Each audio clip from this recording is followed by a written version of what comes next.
Chapter 12, Las Cabanas. Exactly at 11:30, Helen Garfield came into the nightclub. She was looking as beautiful as ever, but seemed to be a little worried. Her blue eyes looked around the room until she saw me. Then, with a little smile, she walked up and sat down at the table. She sat next to me, with her back to the dance floor. She was carrying a bag, which she put on the floor beside her. The smile disappeared from her face. "Where were you this afternoon, Mr. Samuel?" she said sharply. "I'm paying you $50 a day. In return for that money, I want you to do what I tell you. Now, why weren't you at your office this afternoon at 5 o'clock? I took a deep breath. "Well, Miss Garfield," I said, "it's a long story. Let's have a drink and I'll tell you all about it."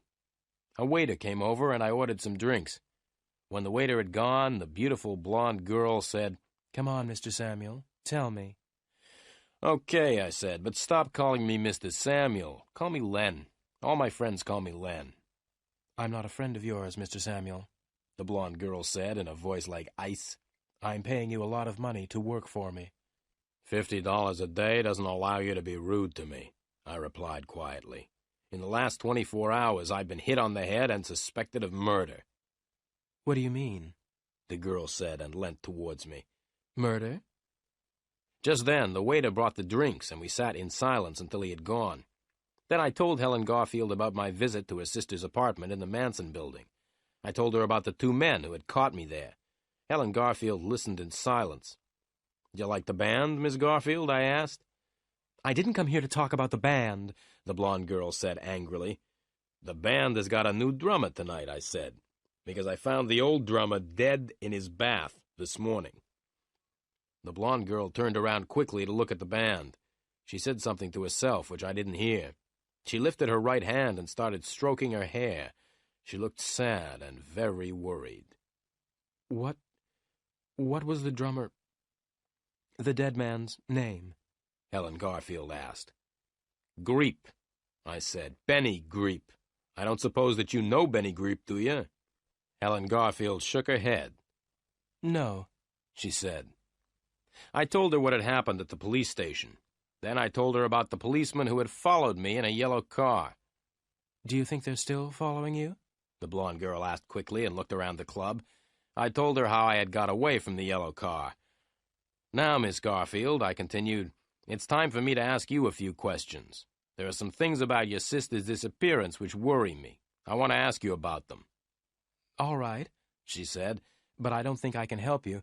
I don't know much about Elaine's life here. I don't know very much about Los Angeles, either." I sat back in my chair and looked at her. This beautiful blonde girl was paying me $50 a day to find her sister. I liked what I saw. Then, very quietly, I began to ask Helen Garfield some questions. "You don't know Los Angeles very well," I began. "That's right," the girl replied. "But you were able to find out where Elaine worked," I continued, "and you went to Meyer & Meyer last Tuesday to ask if they knew anything about Elaine." "Yes," the girl said, looking at me closely. "Who did you speak to at Meyer & Meyer?" I asked. "Susie?" "No," the girl said. "I spoke to Mr. Meyer." "I want to ask you something else," I said. "When I went to Elaine's flat, I noticed something unusual. There were very few clothes in the wardrobe. It seems your sister planned her disappearance quite carefully. She had taken her clothes with her." "I see," the girl said, and looked around the nightclub. I waited until she looked back at me. "Do you like it here?" I asked.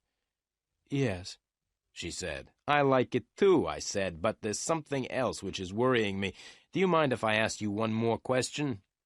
"Not at all," the girl said. "Well," I began, "I've been wondering why you asked me to meet you here, at Las Cabanas." Helen Garfield pushed back her chair and stood up. "Would you please excuse me for a minute?" she said. She picked her bag up from the floor and walked over towards the ladies' toilet, which was near the entrance. "Would you like another drink?" I shouted after her.